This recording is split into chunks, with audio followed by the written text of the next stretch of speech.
6 horas, começando mais um curso de filosofia aqui. Hoje nós vamos falar sobre tolerância. E eu quero abordar assim, alguns pensadores que colocam a tolerância como algo negativo. E Hannah Arendt, que tem uma visão muito bonita de tolerância, que faz uma ligação de tolerância com compaixão. Ontem nós falamos aqui sobre temperança, o que a gente pode fazer para dar um tempero na vida, o que a gente pode fazer para não viver o fastio, né? O conceito de temperança, quem viu ontem a live, é uma virtude que é o contrário da gula. A gente tem os 7 pecados capitais e as sete virtudes que vão do outro lado dos pecados capitais. E a gula, que está muito ligado à escravidão, né? Que não é só ligado ao elemento do comer, mas como é que eu sou afoito, exagerado e acabo sendo escravo do meu desejo, da minha vontade. O tempero, né, que vem, temperança vem do tempero mesmo, do alimento, do temperar, não exagerar em nada. A temperança dos alimentos, a temperança daquilo que eu como, me leva a uma temperança da minha alma. Agora, a tolerância, ela tem um sentido tão significativo que ela é muito discutida por alguns pensadores, por alguns filósofos. Eu queria começar com uma visão muito legal de um escritor que não fala muito bem da tolerância. O Zé Saramago, esse grande escritor português, olha o que ele diz sobre a tolerância. Eu sou contra a tolerância, porque ela não basta. Tolerar a existência do outro e permitir que ele seja diferente ainda é pouco. Quando se tolera, apenas se concede, e essa não é uma relação de igualdade, mas de superioridade de um sobre o outro. Sobre a intolerância já fizemos muitas reflexões. A intolerância é péssima, mas a tolerância não é tão boa quanto parece. Deveríamos criar uma relação entre as pessoas da qual estivessem excluídas a tolerância e a intolerância. O Saramago, ele vai para uma linha depois de que o que eu preciso é da generosidade. O que eu preciso é desenvolver laços com as outras pessoas. Então ele pega um aspecto da tolerância. Com todo respeito, eu vou pegar um aspecto da filosofia que pensa um pouco diferente dele. Na verdade, tolerância não é tolerar o outro no sentido de que eu digo assim, bem, eu vou tolerar 15 minutos de atraso, eu vou tolerar 10 minutos de atraso, eu vou tolerar isso porque foi feito por uma criança. O sentido do tolerância aqui não é uma concessão ao outro, é uma compreensão do outro e uma compreensão de mim mesmo. É uma compreensão do significado do outro e do meu significado. Agora vamos pegar um filósofo que fala sobre isso, que é Voltaire. Olha que bonito essa reflexão de Voltaire. Devemos tolerar-nos mutuamente, porque somos todos fracos, inconsequentes, sujeitos à mutabilidade, ao erro. Um caniço vergado pelo vento sobre a lama, porventura dirá ao caniço vizinho, vergado em sentido contrário, rasteja meu modo miserável, ou farei um requerimento para que te arranquem e te queimem? Não. Então, o legal é que Voltaire, quando ele reflete sobre a tolerância, ele vai falar um dos elementos que eu acho que eu mais falo aqui nos nossos encontros filosóficos. Não existe ninguém perfeito. Não existe ninguém perfeito. E se eu sei que eu não sou perfeito, eu sei que a minha verdade não é a perfeita. Eu sei que o meu pensamento não é o perfeito. Até porque a minha verdade, o meu pensamento, eles podem ser provisórios. Naquele momento eu gosto mais disso ou daquilo. Naquele momento eu acho que o mais correto é isso ou aquilo. Como eu sei que eu não sou perfeito, eu preciso ouvir a ideia da outra pessoa que também não é perfeita. A ideia dela pode estar errada, mas a minha também pode estar errada. No processo da convivência, a gente vai dando espaço para que outras ideias apareçam. Tolerância nasce de uma visão religiosa primeiro. Como eu falei para vocês que temperança nasce dos pecados capitais, o tempero, A tolerância nasce no conceito de que eu poderia conviver com pessoas de religiões diferentes da minha. Porque eu não sou dono da verdade sob o ponto de vista religioso. Por mais que eu tenha uma crença religiosa, e para mim a crença que eu tenho ela é importante porque ela me ilumina, ela me edifica, ela me acalma, ela amansa o meu coração, ela me faz bem, ela me faz estar próximo de Deus, mas para o outro, para uma outra pessoa, a religião dele é que faz isso com ele. E quem sou eu para dizer que a minha religião é que tem as verdades absolutas? Todas as vezes que algum grupo de religioso fez isso, cometeu crimes horríveis contra a humanidade. As cruzadas foram isso. O que os católicos fizeram, o que os protestantes fizeram, o que os muçulmanos já fizeram, o que os judeus já fizeram, o que eles já sofreram, já perseguiram, já foram perseguidos.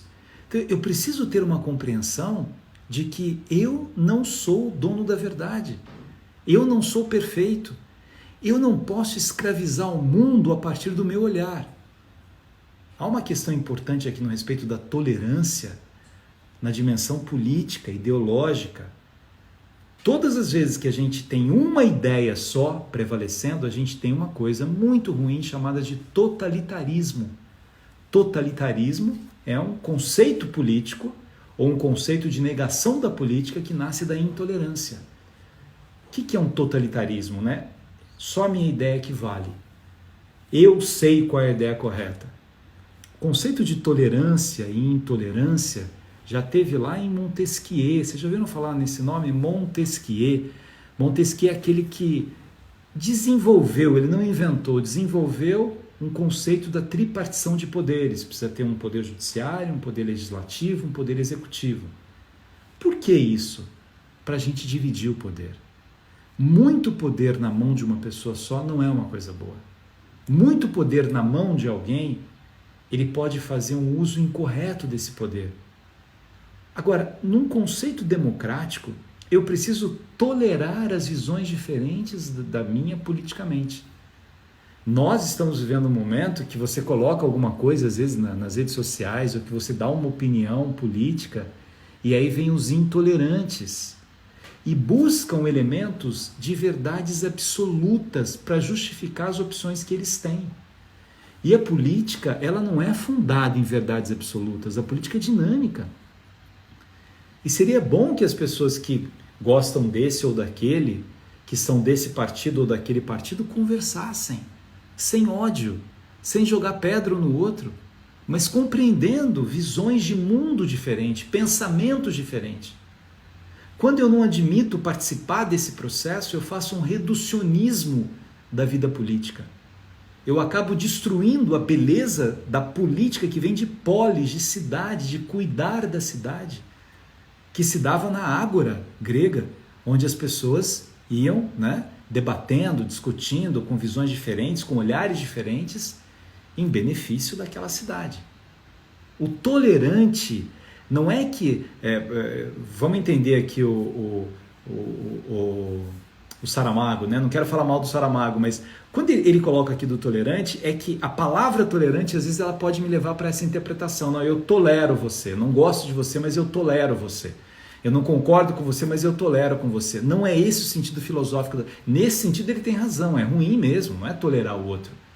Mas o sentido mais nobre do processo da tolerância, que está em Voltaire, está em Hannah Arendt, que é uma filósofa que sofreu muito na vida.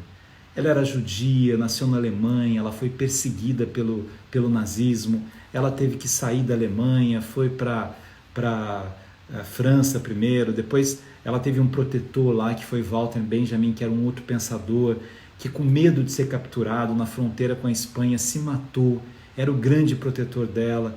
Ela vai depois para os Estados Unidos, ela tem uma vida toda de sofrimento, Hannah Arendt. Desde o início da sua vida, das perdas que ela teve na infância, e ela era uma grande pensadora. E com tudo que ela sofreu, Hannah Arendt tenta construir um pensamento contra a vingança, porque eu preciso tolerar o diferente de mim. Eu preciso compreender que talvez o maior erro de um ser humano seja a ausência de compaixão. A ausência de compaixão eu não devo tolerar. Em Hannah Arendt, a gente vai extrair uma coisa do que eu devo tolerar ou do que eu não devo tolerar. Porque não significa que o tolerante deva tolerar tudo. Ah, você é tolerante, então você tolera a violência contra a mulher. Não, eu não tolero a violência contra a mulher. Você é tolerante, então você tolera a tortura. Não, eu não tolero a tortura. Você é tolerante, então você tolera o racismo. Não, eu não tolero o racismo. Tudo aquilo que significa ausência de compaixão na visão de Hannah Arendt, eu não devo tolerar. Eu devo ter um diálogo comigo mesmo e uma decisão intransigente contra isso. Eu preciso desenvolver dentro de mim aquilo que expande a minha alma, que é a compaixão, que é o amor, que é o me colocar no lugar do outro. Todas as vezes que esse outro ele é destruído, ele é humilhado, ele é ofendido, ele é pisado, eu não posso compactuar com isso. Nós estamos vivendo num momento que a gente achava que o racismo era um assunto do passado, né? O racismo era uma história dos navios negreiros, os poemas de Castro Alves, o sofrimento dos escravos, da luta que houve pela libertação dessas pessoas, da compreensão dessa humanidade. Parecia que a gente já tinha virado esta página de horror que foi o racismo. Parecia isso. Mas não é isso que acontece. É impressionante como algumas pessoas se sentem superiores às outras pessoas por qualquer razão. Qualquer razão. Da mesma forma que brancos se sentem superiores aos pretos, homens se sentem superiores às mulheres, pessoas de alguns estados, a gente viu isso na eleição. Alguns estados do Brasil contra outros estados do Brasil, não tolerando que os outros estados tivessem opiniões diferentes dos estados em que eu vivo. Olha aí a intolerância. Talvez eles tivessem razão. Algumas pessoas conseguem depois compreender os erros que tiveram naquele momento.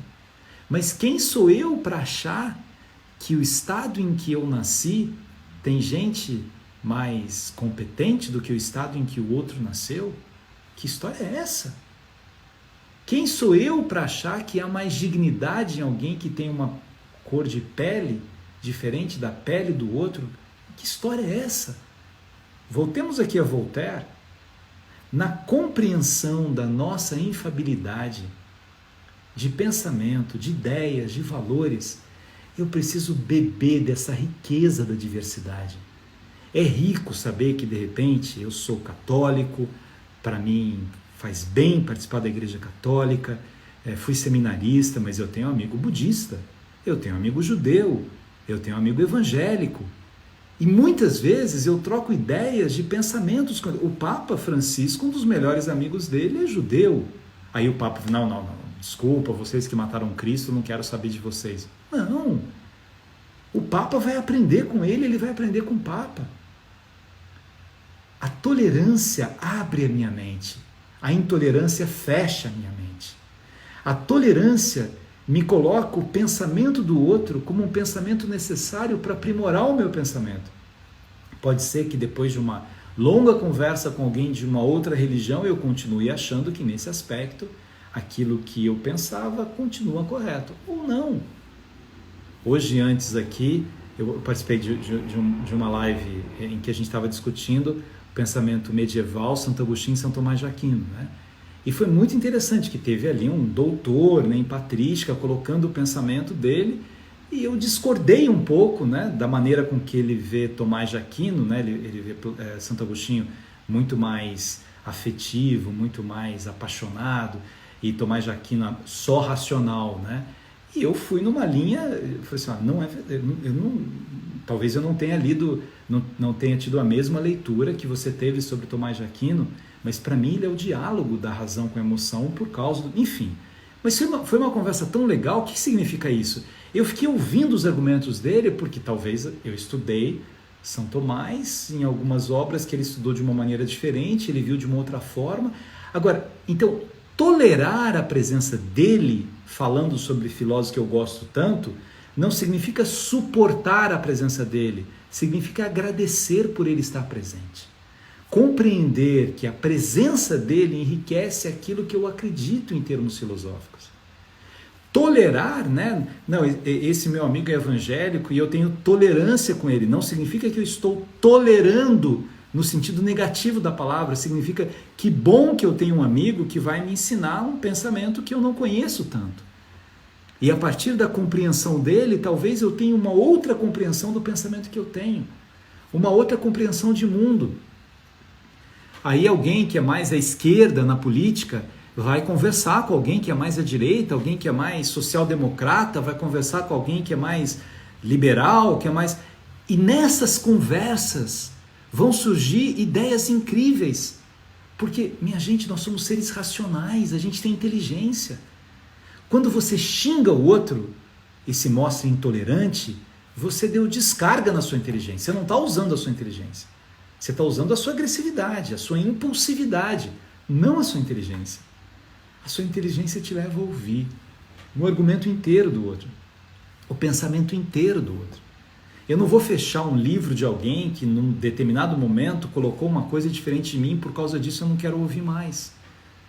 Eu estou ali num jantar com alguns amigos, aí de repente um amigo vira e fala para mim, eu acho que, não sei, a Igreja Católica ela errou muito, porque ela só buscou poder, e a história do casamento dos padres era uma coisa só para a igreja não ter herdeiros por causa de dinheiro e tal.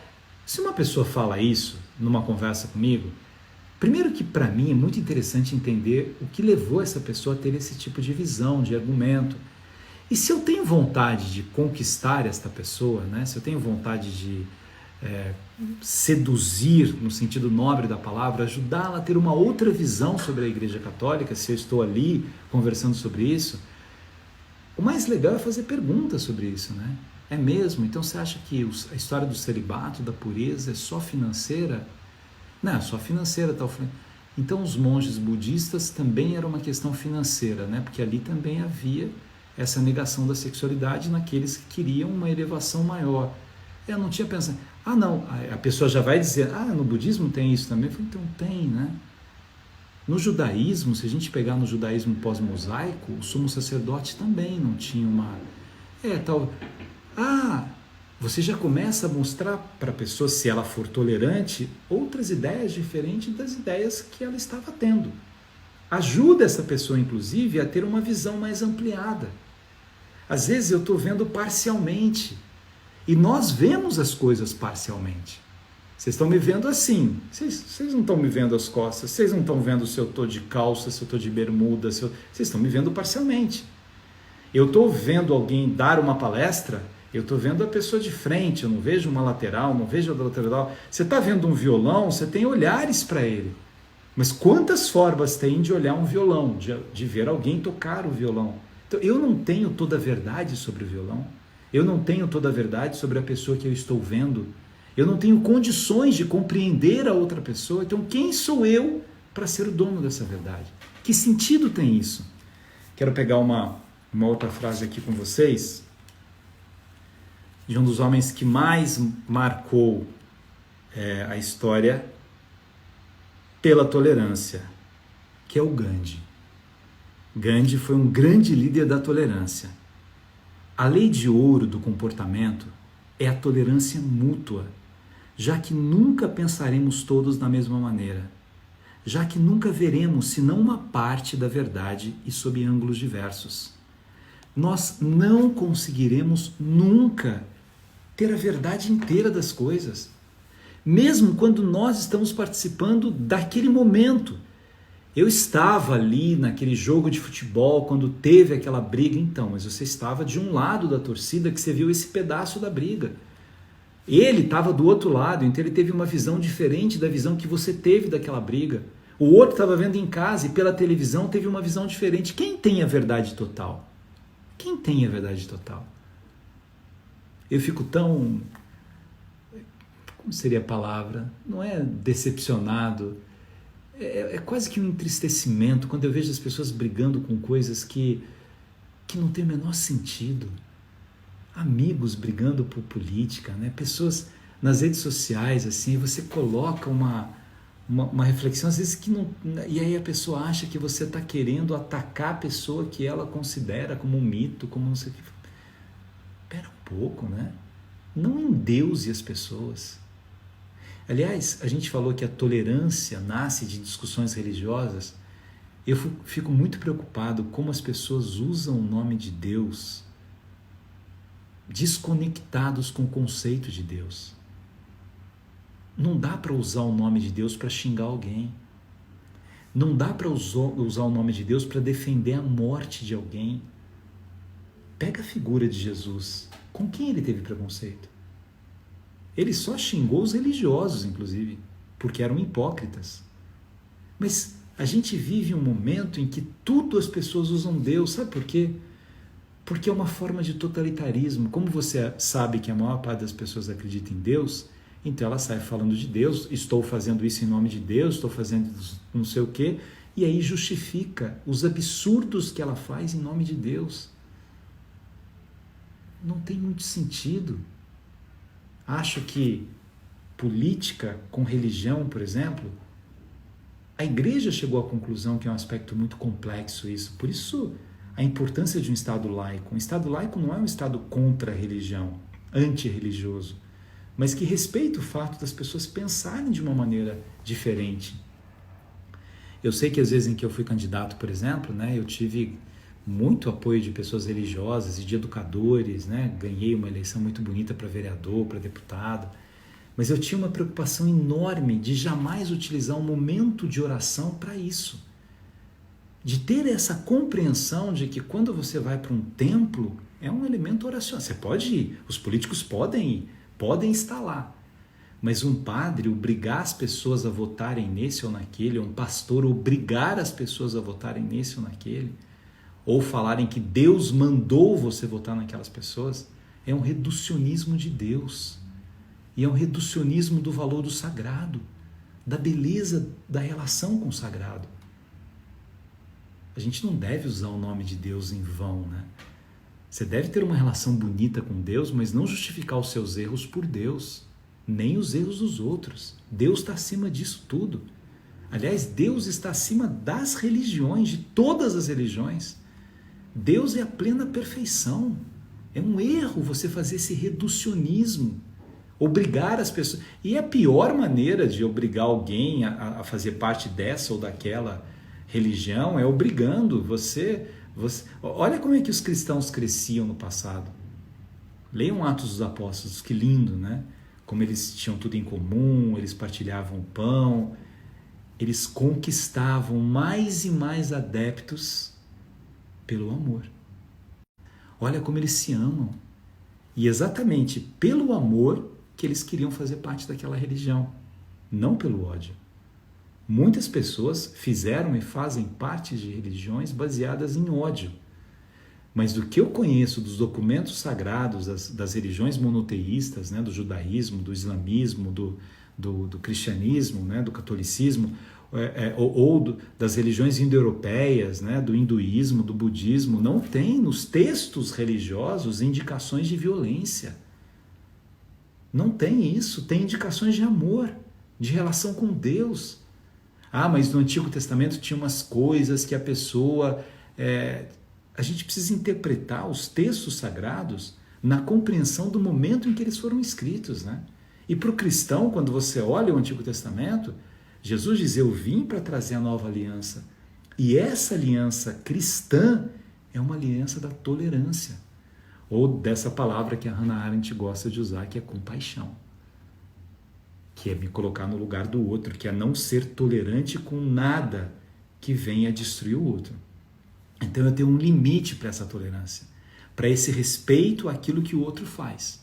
Eu posso dizer assim, olha, eu respeito profundamente aquilo que você faz, mas eu não posso admitir que você explore uma criança sexualmente. Não, desculpa, eu não vou ser tolerante com isso, eu vou denunciar você porque é o meu papel proteger uma infância que você está desperdiçando. Não, você é meu amigo, não faça isso comigo. Não, me desculpa, não sou amigo de pedófilo. Eu não vou. Não, seja tolerante. Não, isso não é tolerância, é justiça. É criminoso o que você está fazendo, a maneira com que você age. Eu não teria um amigo pedófilo, nem um amigo que espanque a sua mulher, nem um amigo racista. Nós já estudamos o tema da amizade e Aristóteles dizia exatamente isso, né? Você chega um momento da relação de amizade que o seu amigo pode ser, e é bom que ele seja completamente diferente de você, desde que as ações dele não sejam ações contra a humanidade, ações contra a pessoa humana, ações de intolerância, ações de racismo, de preconceito, de violência contra o outro, de destruição de coisas que para você são absolutamente caras. Minha gente, o conceito da imperfeição, que para mim é o conceito que mais nos ajuda a compreender o que é a tolerância e o que é a intolerância, me faz ter essa visão bonita de gratidão à presença do outro na minha vida que pensa diferente de mim. De gratidão por um outro que tem uma visão de mundo diferente da minha visão de mundo. De um outro que enxerga coisas que eu não estou enxergando, que percebe coisas que eu não estou percebendo, na religião, na política, na relação entre as pessoas, no amor, nos afetos. Um amigo meu que vem de repente fala assim, olha, eu sinto que você tem, né, um afeto muito grande por essa amiga sua, tal. Queria só que você refletisse nessas ações que ela vem tendo com você. Será que você não está sendo oprimido por ela? Ele está pensando diferente de mim, mas que bom!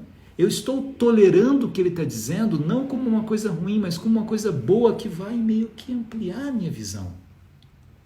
Eu sou professor, tenho uma outra amiga que é professora, aí eu vi comentários de alunos sobre ela, comentário dela do que ela faz na sala de aula, e eu penso diferente dela, e é bom para ela que eu pense diferente dela, porque talvez eu a convença a mudar a sua maneira de dar aula, ou talvez ela me convença. Eu estou aberto para isso. Eu nunca me esqueço uma vez na PUC, que um professor de mestrado, né, disse que já avisou os alunos que 7 horas ele fechava a porta do mestrado e não entrava nenhum aluno. 7:1, ninguém entra na sala dele porque não tem bagunça, nem por bula papal. Aí eu, muito leve, né, falei assim para ele, e você já patenteou isso? Porque isso é uma invenção genial, né? Nunca acho que ninguém pensou isso no mundo. Ele falou, Xavier, você está tirando sarro de mim? Eu falei assim, meu amigo, mestrado, doutorado, tem alunos que vêm do Brasil todo estudar aqui.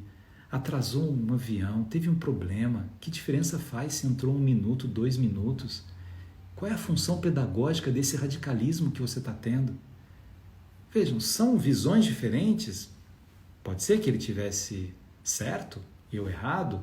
Agora, uma aula de mestrado tem 3 horas, 4 horas, né? O outro veio, sei lá de onde, né? Eu tinha alunos na PUC de Manaus, de Rondônia. Imagina o tempo que você fez para estar aqui, e aí porque você criou uma norma que você acha o máximo aquela norma, você não tolera aquele aluno que chegou alguns minutos atrasado. Mas é bom quando o outro é capaz de ouvir você mesmo e refletir sobre as ações que ele tem. Ninguém é dono da verdade. O absolutismo da verdade é o caminho para a intolerância. A verdade absoluta é o caminho na política para o totalitarismo. Aí eu quero fechar um poder, não, vamos fechar o Supremo, vamos fechar o Congresso, eu que mando, vamos não sei o quê. Não, é muito ruim isso. A gente precisa ter um elemento dialogal e todo mundo conseguir dividir o poder sem ser o dono da verdade. O ser dono da verdade não me leva para nenhum lugar. A gente tem que construir pontes com as outras pessoas. Pontes, não muros. E tolerar, aqui nesse sentido, Voltaire, Hannah Arendt, e o sentido que eu queria deixar para vocês, não é aceitar o outro, aguentar o outro. Tolerar é agradecer a presença do outro, que pensa diferente de mim e que vê a verdade por um ângulo que eu não estava vendo. Que me ajuda a ver esse violão. Eu estou aqui na frente, ele está do lado de trás. Ele falou, nossa, você viu que atrás do violão? Não tinha visto atrás. Então eu vou dizer como é que se faz um violão por trás. E talvez um outro precisaria estar dentro do violão, porque mesmo na frente, na trás, eu não conseguirei ver o violão na sua totalidade. Estamos chegando ao final aqui. Amanhã nós não teremos nossa live, amanhã tem uma palestra. E na segunda-feira a gente volta. Deixa eu ver qual é o tema da segunda-feira aqui. Falando sobre a coragem. Aí, ó. Nesses tempos de pandemia, de pausas, nesses medos todos que a gente tem de perder emprego, de que a gente pode falar sobre a coragem? A gente vai falar amanhã. Deixa eu falar uns ois para vocês aqui. Maria Leonira, acrescenta na nossa vida, obrigado. Maiara Barbosa, Hannah Arendt. Quem nunca leu Hannah Arendt, pesquisa um pouco sobre ela. Aliás, tem um filme lindo que chama Hannah Arendt, que conta um pedaço da vida dela, já numa etapa final da vida dela, que é muito bonito. Uma dica de Hannah Arendt, de livro, pode ser A Condição Humana, é um livro muito presente. Valdenise de Aracaju, deixa eu ver os meus amigos amados aqui do Face, a Deusa Araújo, não dá para tolerar pessoas nem racistas, nem violentas, nem pessoas que excluem pessoas, exatamente. A Sueli Donato, beijo para você. Rosângela, Camelo, Gabriel, muito obrigado por compartilhar essas coisas com a gente. Viana Nascimento, mais gente aqui no Face, Clenir Cabrini, Denise Rosa, desculpa, eu pego alguns nomes assim, mas saibam que estão todos no meu coração aqui, obrigado por vocês. Mas o que eu queria ficar, Neurita Martins, Bagé, Rio Grande do Sul, Ellen, Josiane, obrigado, Maria Célia, quando vocês colocarem no Face ou no Insta, se conseguir colocar cidades, Prado, São José do Rio Pardo, a Thalita Piovesan, coloquem as cidades que a gente aproveita e manda um beijo para as cidades de vocês também. Silvânia, Josenir, Sinira, sempre presente, obrigado, aprendo muito com suas aulas, eu também aprendo muito com vocês. Pen Oliveira, Carmen. Então, na segunda-feira, Selma Vale, na segunda-feira a gente vai falar sobre esse tema tão bonito que é o tema da coragem. Coragem, a gente vai ver que ter medo todo mundo tem, não é um problema ter medo, não é um problema. O problema é o medo que nos paralisa. A gente não precisa ter medo. E que você passe um bom final. Fortaleza, pessoal de Fortaleza, Caruaru, Kátia Alves de Caruaru, Aldorica, Brasília. Aí, ó, que legal. É bom colocar cidades, a gente faz uma viagem aqui por esse país maravilhoso que é o Brasil. Então, pegando o tema tolerância na relação entre os países, né? Maria Célia de Goiânia, Itabira, Minas Gerais, Fabiana, a gente não deveria tolerar quem mora num outro estado pelo fato de aguentar, suportar. A gente deveria agradecer o fato de nós conhecermos pessoas que moram em outros estados e o fato do Brasil ser esse país tão rico, tão maravilhoso, com culturas tão diferentes, com múltiplas identidades, né? São muitos Brasis presentes num Brasil só. Essa é a tolerância positiva. Agradecer as diferenças e aprender com elas. Bom final de semana. Até segunda-feira. Beijo.